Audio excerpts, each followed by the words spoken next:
Hey YouTube, it's been a while since I've shared. I'm out here on my favorite trail, just wanting to share again. So today I feel drawn to talk about our connection to God or Source or whatever you want to call it, and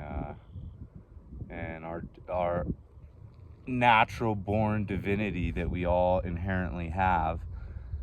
That as we go through in this life, we kind of forget about, right?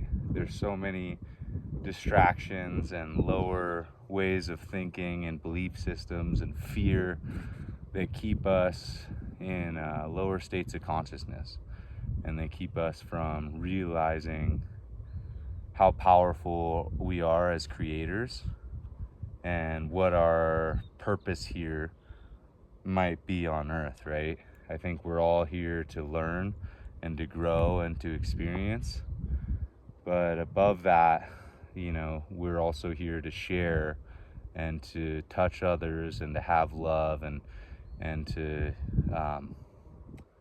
have connection, and so when we get disconnected from the main thing that gave us life, right, the thing that brought us here, it's easy to get caught up in the narrative and to get caught up in everything.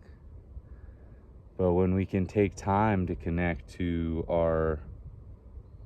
ourselves and to God and to nature, I think then we have more creative ability, and we have more peace in our life, and we're ultimately happier, better people, which then we can offer that to other people.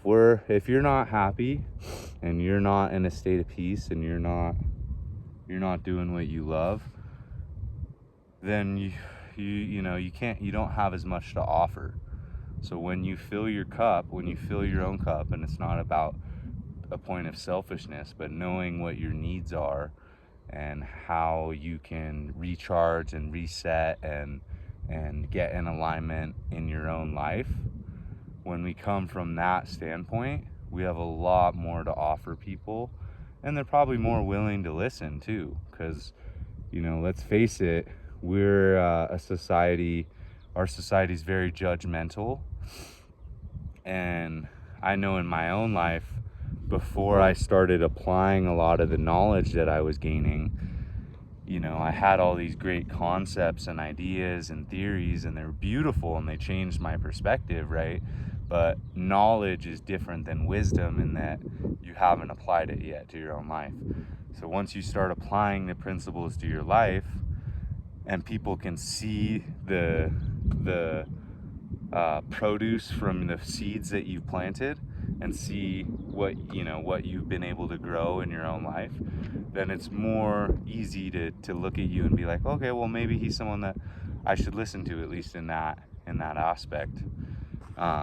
So a wise man once said, everyone has an opinion, not everyone's is worth listening to. And I take that as a very wise statement, because in your life, if you're going for certain goals, whether it's family or friends or coworkers, whatever it may be, there's going to be people that you ask their opinions, and again, if they're not in a state where their seeds are producing and they're not in that position that you want to be in, then it's maybe not the best idea to take advice from people that aren't where you want to be, right? So you look for a skill that you want to have. Let's say like you want prosperity, or you want to be, more fit. I'm not going to go to someone who clearly looks unfit and ask them for fitness and health advice and diet advice. That just doesn't make sense, right? And so it's the same thing in our own lives as we craft our ability to connect and to find truth and to find our own path. We have to be resilient to other people's opinions, because you might share your ideas with people who aren't in alignment or ready to hear it. We're all on different levels of consciousness, and you might get shut down or get a different response than you were hoping to have. And that might just be because the people that you're sharing with might not be able meets you where you're at, or vice versa. They might be farther ahead of you. So it's all just taking it into perspective, and figuring out what is going to be the best point of action for yourself, right? I think it's really important right now, with all going on in the world, to really take time to find some stillness. There's so much chaos in the world, at least it seemingly, right? I'm very lucky to live in a very peaceful place and out in nature, and I don't really have to deal with too much of that. But depending on where you are, there could be a lot going on in the world, right? So taking the time to find your peace, to find your stillness, to find your balance, to ground, to be in nature, to connect, every time I go in nature, I just see God's penmanship, his beautiful artwork, like this vast mountain range into the most pristine lake that North America has. Unfortunately, it's getting more polluted, but it's, the more time that I spend in nature, the more I feel connected and the better I feel.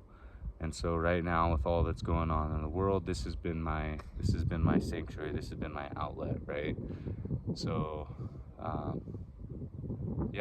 don't forget that we are all divine sparks of the divine, right? We're all a little portion of God. And when we can see that in ourselves, it helps us to see that in others.